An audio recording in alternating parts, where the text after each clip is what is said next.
views and opinions expressed in this program are those of the participants and do not necessarily reflect the views of BronxNet or the program underwriters.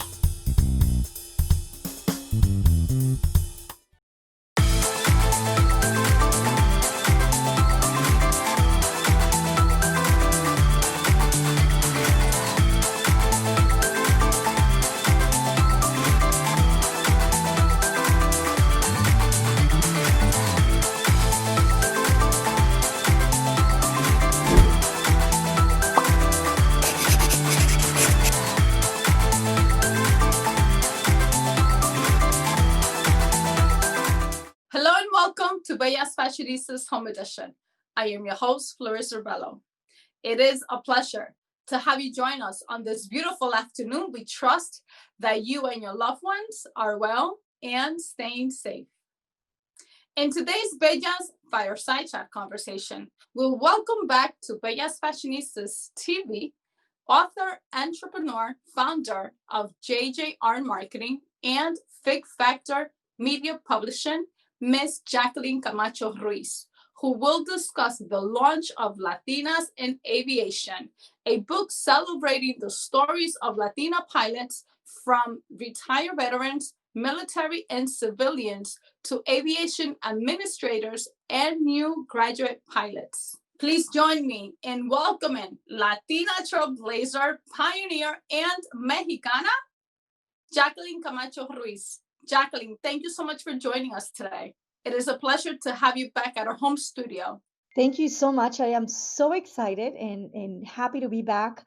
And I loved the way that you emphasized Mexicana, because we should all be very proud of our heritage and how this beautiful, magical ecosystem brings us together. One of the reasons why I do emphasize on the ethnic background is because we want to ensure and emphasize that there's a lot of Latinas from different backgrounds making things happen like you are. Jacqueline, for those that do not know you, tell us more about yourself and what it is that you do.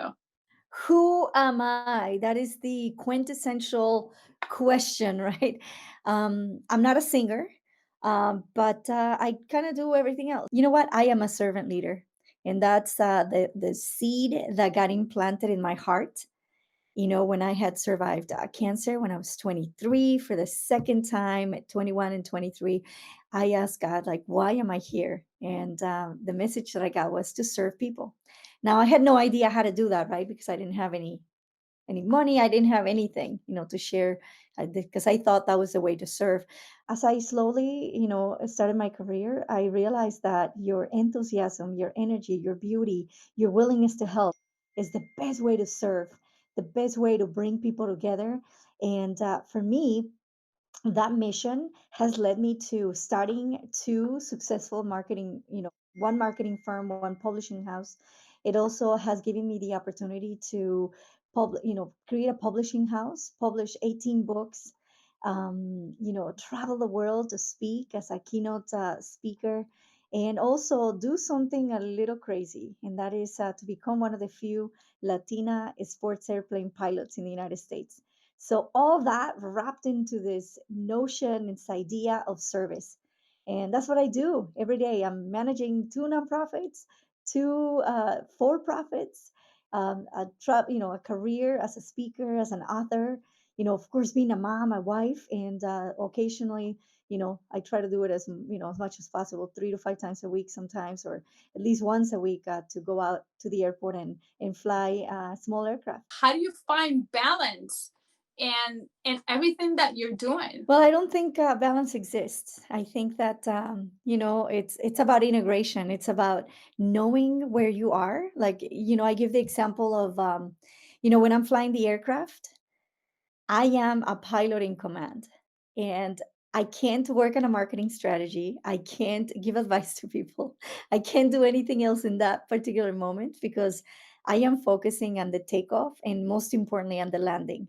It takes about 10 times more energy to land than to take off, right? So I'm always thinking, how do I bring that to life? How do I land on the success and the manifestation of things every day, when I'm on the ground? And so that's what I do. I change my different roles. Like, I could be the CEO of these two successful companies during the day, and then at night I'm doing the dishes, and that's how I'm contributing to the world. So it's, to me, it's about understanding the compartments of your life and knowing that when you're in that particular compartment, you give the best of you, just like I do when I'm flying the plane. I say, no, no, right now I'm a pilot in command. And, I'm flying with my little teddy bear, and, it just always focusing on the landing. So that's what I do. That's what keeps me grounded. Believe it or not, flying keeps me grounded, and it keeps me focused on being able to zoom in to do all the work that I need to do for all the different entities, and then zoom out so that I can see the progress of that. So, aviation, needless to say, has given me so many incredible gifts and, ideas and inspirations that I can apply in life. What inspired you to become a pilot? My husband and I had gone to like a, like a hot air balloon show, and we saw this airplane. And at first we thought it was a little toy. It was like, because it was so small and beautiful. And we came up to the booth and they said, no, this is actually a flyable plane. It's, a part of a new light type of aircraft that the FAA introduced in 2014. Well, the manufacturers introduced that aircraft in pairing with a new law or a new type of license that the FAA introduced in 2014, which is the light sport aircraft or the sports pilot license. And a lot of manufacturers started to create those lighter sport aircraft. So these are two-seaters that have, they look like they're a plane, but they just have two seats instead of 4 seats or 6 seats or even bigger. So my husband and I decided to take a discovery flight. And it was then that I started to find more about the world of aviation. I started to find out that there are so many amazing airports around that I had no idea. I mean, there are airports like people fly to restaurants, they fly to breakfast, they fly to lunch. There's like a whole club of pilots out there. Like we don't even notice that, right? And so I started flying, and I remember the first time we flew with no doors, and I was like, wow, this is. I mean, I thought it was pretty amazing because it's like a sports car for the air. And to me, it was one moment in September 2015 when I got invited to speak at an island on the Mississippi River to be the keynote speaker for the Hispanic Heritage Month celebration of this island that houses 300 soldiers. And of course, that is an out of this world amazing opportunity as a keynote speaker. And I remembered the day they invited me, I had an event for my seventh book.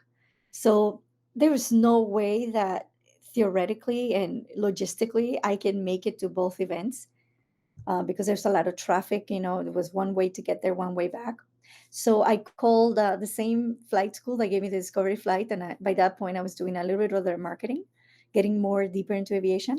And I asked them if they can give me a ride, and they said yes.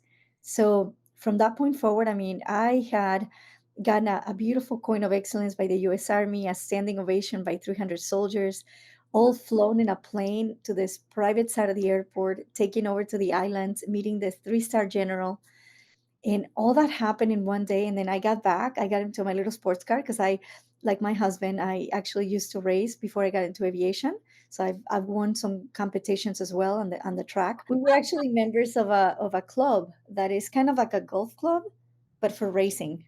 So I used to go there every month and do ladies race day, and basically I won quite a few times, I would say, with like supercars, doing these competitions. But so I basically just got into a little sports car, the same one that I've taken to a lot of those races, and got to the event, and I was like, wow, like I didn't realize that aviation was so magical and it would allow me to do things a little bit faster than on the ground. And I just really started to get this amazing connection with aviation.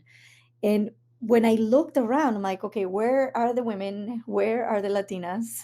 Where are they? Because a lot of the people that I was training with were Caucasian CEOs and, older gentlemen that were doing this out of retirement, or, just sometimes younger kids, but I didn't see a lot of women. And I'm like, I need to change that, right? So I started taking people up. I have probably taken up, I don't know, close to 100 women in the plane. Now, keep in mind that the plane that I fly is a two-seater. So I take the plane with my little teddy bear. Um, I, by the way, have given away about 575 teddy bears. They're scattered around the world. And mine is, her name is Amelia. This is a special edition actually for an air race that we were going to do crossing the United States. But um, about six women of those said, "Oh my God, I want to do this. I want to pursue this." And one of them actually just did her solo a couple months ago. And I've also given away two scholarships. I mean, really driving this notion and this passion for aviation.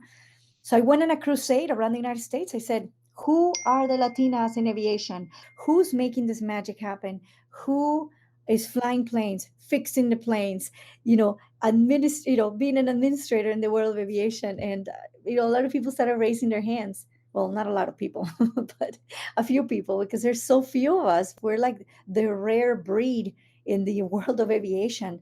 And so to have 22 women in one book, it's like the craziest thing, right? We'll talk about that. But I went on a national, international crusade. It took me months and months to get lined up with amazing people, amazing women that I could interview, from aeronautical engineers to pilots to captains to corporate pilots to mechanics to aviation administrators, all that in one book. What is the process of becoming a pilot? One of the first things is that you start flying right away on an aircraft. You don't fly in a simulator.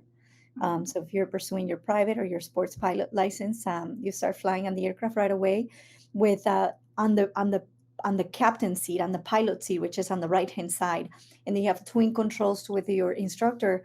And from day one, you're literally feeling it out. You're feeling how sensitive a plane is. It's super sensitive. I fly with my left hand because we have a stick, to fly the plane. So it's like a lot of studying, a lot of feeling it out. At the beginning of your flight training as a pilot, you're basically strapped to the plane, but there gets a moment in time where you feel more comfortable with the plane, where you actually become, the plane becomes an extension of you. And that is like one of the most amazing moments in your flight training. And really, the first milestone that you have to conquer is your first solo, which is 3 takeoffs and landings. And once you do that, you got to do another 10 hours of solo, right? And you have to, one of those things is that you have to go to a place far away, and choose 2 other airports to land in, so you can make a 3-point approach. And it's about 125 nautical miles. The day that I did my solo, I was on the air for about 2.5 hours, flying and landing in different places that I've only seen in Google Maps. And so finding the route and doing the pilotage and doing all that, to get to the place, and texting my instructor, "Hey, I made it, Amelia and I made it to the first location," and then like getting to the next location, and then finally the third. And so after you do all that, taking a written test, if you're going for your private, you have to take a medical as well, make sure that you're not taking certain medicines and all that kind of stuff. And then finally, you do a check ride. And oh my goodness, okay, the check ride was about 6-7 hours. And it's 49 areas of aviation that you're tested on cognitively. And then if you are ready, if you pass that part of the check ride, then you go flying with the FAA examiner. And he tests you in another 49 areas of aviation on the air, and all kinds of maneuvers and landings and emergency landings and all that. He pretends to be sick on the plane so that you could say, "Okay, what do I do now? I have a sick passenger. He's vomiting, or he's feeling anxious, or he's feeling, his head, his hands are getting, purple or something. What is happening?" So then you're like, "Okay, is that hypoxia? Is that, that I went down too fast? Is that?" So you have to come up with a solution, and you have to deviate. Okay, where do I land now? Right? I can't go to my destination. How do I deviate to another route? So all that, and then you basically give everything that you have, all your brain, all your heart, all the proficiencies, doing it perfection. And then the FAA examiner says, "Congratulations, you are a pilot in command. You're a captain of this aircraft." And you say, "Wow." And of course, Millie is, jumping jumping up and down. And when you do your solo, one thing that happens that is quite interesting. I don't know if all the aviation schools do it, but when I did my solo, they cut the back of my shirt. And I'm like, wait a minute, this is kind of an expensive shirt. And he says, well, today you got your wings. Wow. And I'm like, wow, what a beautiful ceremony. So those are some of the key milestones in the journey of. So needless to say, it's not easy. About 80% of the people that begin stop because of financial reasons or of time. They get scared. There's so many ways. But to give you a perspective, 0.02% of the population are pilots. And from that, only about 6.5% are females. Hmm. And from that, it is expected, assumed, forecasted, that basically less than half of a percent of that 6.5 of females of the 0.02 of the entire population Mhm. are Latinas. So very Wow. small percentage, very rare, especially to get to the captain level. Like I'm not a captain. I mean, I'm a sports pilot, but I have amazing women in the book that had the first ever American Airlines captain. Wow. Linda Powell's. I also had the first female that was the first Latina that was in the Air Force, and the first one that flew a T-38, which is one of those amazing planes, super fast. And she was the first one ever. So there's a lot of really unbelievable women here. I mean, I'm like, wow, oh my God, I'm like looking up. Their stories are incredible. We will take a quick break, and when we return, Jaqueline Camacho-Ruiz will discuss how she was able to gather Latinas across the globe to share the stories of how they were able to tap into the industry of aviation. Don't go anywhere.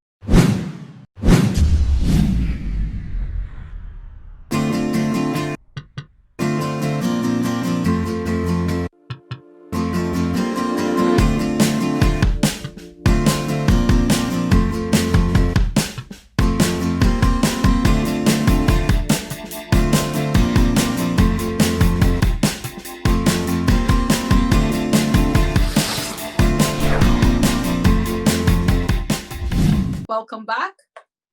Jacqueline, tell us how you were able to gather 22 Latinas from different ages to share the stories of how they were able to tap into the industry of aviation. Thank you so much. I am just so excited to share because, as I mentioned before, these Latinas in this industry are very rare.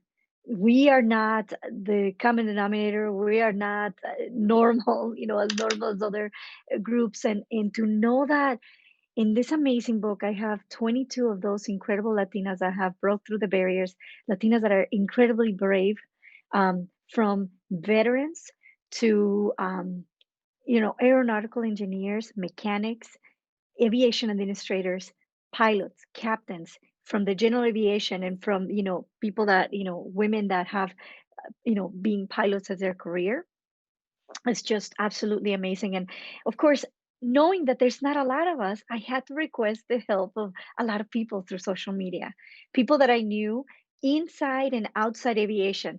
How do I connect to those amazing stories and those amazing women that are making a difference in the world?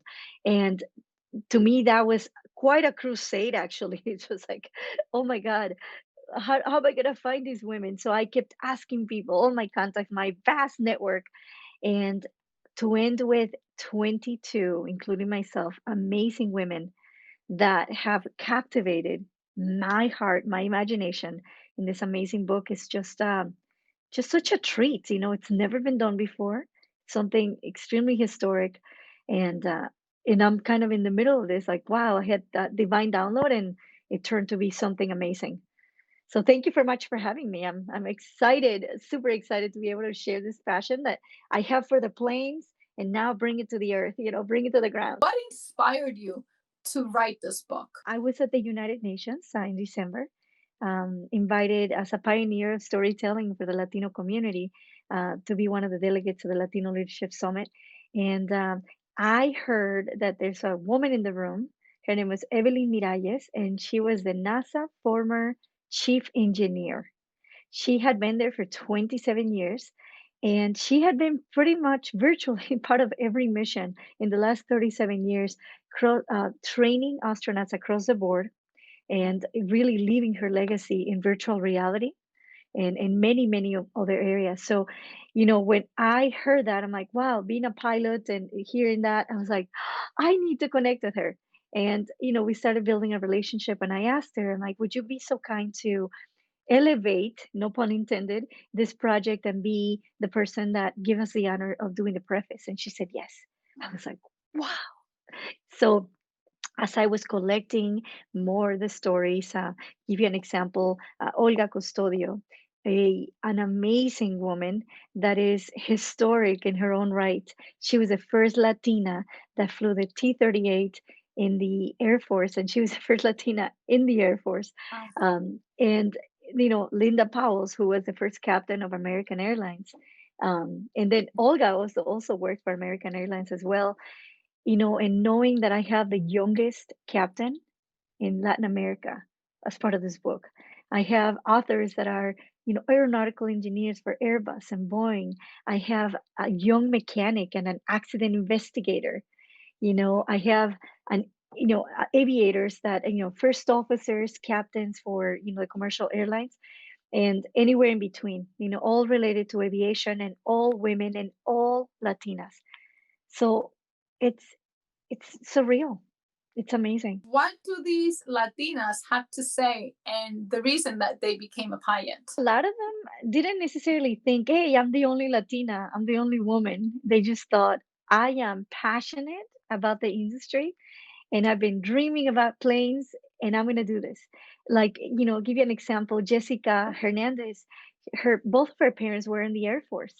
Mm. And, she's always dreamt of being a pilot. So now she's a certified flight instructor in the pursuit of getting those 1,500 hours that she needs in order to kind of make the leap to the commercial airspace, commercial airlines.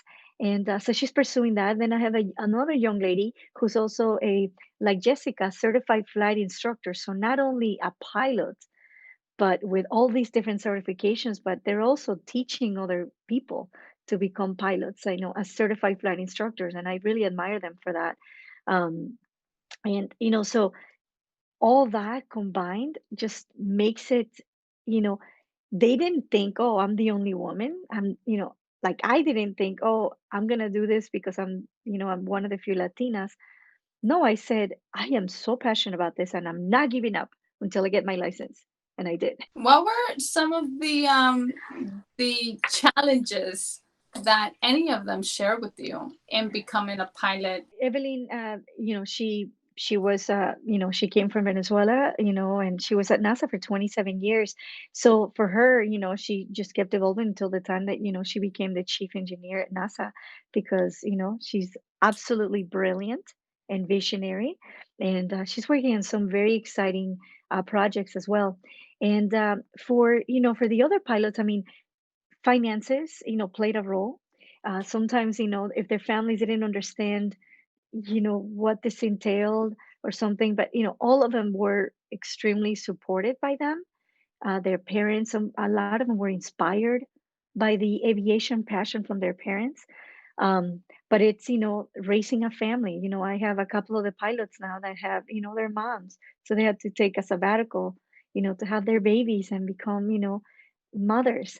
So there's all kinds of things. And as you're learning, I mean, I know firsthand what it takes to fly an aircraft and to have the responsibility, when you have young kids and you're like, wow, I'm like taking a risk every time that I fly.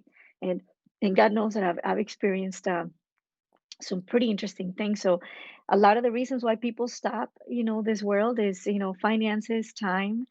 They get scared because it's not easy. I mean, that's why there's so many few of us. But for those that that basically become resilient, and for those that overcome those challenges and adversities, there's so much beauty on the other side. I see that every time that you fly, you take a picture of that teddy bear. Tell Yeah. us why that teddy bear is so special. The teddy bear has been with me since flight one, since my first solo. And actually, in the first flight, I had no windows. I mean, no doors on the plane. We took them off because it was hot, and the teddy bear flew away from me. Wow. And I got it, like put it in the back of my hand, and that was really scary. That was one of the kind of scariest landings, and I promised that I was gonna keep the teddy bear safe and like land like butter. I don't know, 340 plus landings later, the teddy bear is safe.